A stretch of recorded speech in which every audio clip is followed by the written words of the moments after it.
इसम आज़म और बूढ़ा लकड़हारा।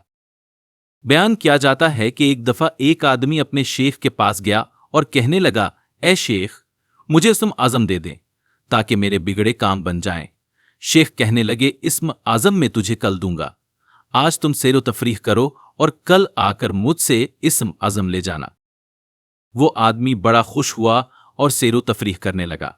सैरो तफरीह के दौरान इसका गुजर जंगल से हुआ तो इसने देखा कि एक बूढ़ा लकड़हारा लकड़ियां काट कर अपनी कमर पर लाद कर ला रहा है।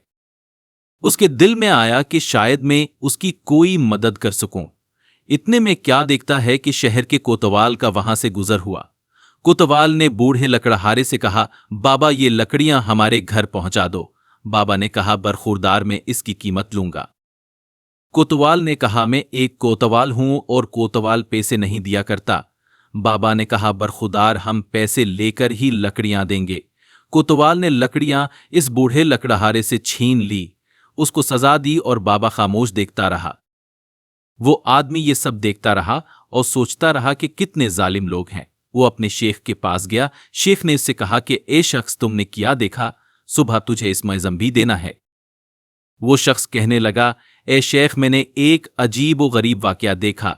एक बूढ़े आदमी को ताकतवर इंसान ने मारा, लकड़ियां भी इससे छीन ली और पैसा भी ना दिए। ए शेख, ये बहुत जुल्म की बात है। शेख ने कहा, ए शख्स, अगर तुम्हारे पास इसम आज़म होता तो तू क्या करता? उस आदमी ने कहा, ए शेख, कम अज कम मैं ये जुल्म न होने देता। उस पर शेख ने कहका लगाया और कहा, ए शख्स, मुझे इसम आज़म उस बूढ़े लकड़हारे से मिला है और वो मेरा पीर है।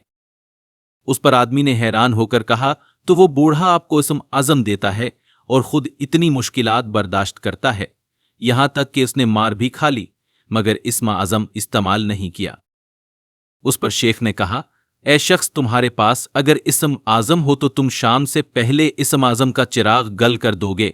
ए शख्स, इसम आज़म जिनके पास होता है उनके पास सिर्फ होता है, जिनकी दुआएं मंजूर होती हैं और वो बार बार दुआएं नहीं करते, और जब दुआ करते हैं तो जमाने बदल जाते हैं। मेरे भाइयों और बहनों, कुव्वत बर्दाश्तुल्लाह की तरफ से इंसान के लिए एक बहुत बड़ी नामत है।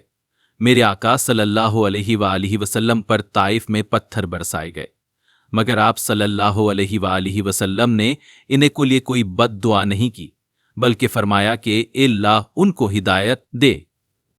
गोअत बर्दाश्त जिन लोगों के पास हो वो लोग उस दुनिया में कभी नाकाम नहीं होते, बल्कि हर मुश्किल वक्त में सरखरू होते हैं और कामयाबी उनके कदम चूमती है। अल्लाह पाक हम सबको समझने और नेक तौफीक अता फरमाए। आमीन।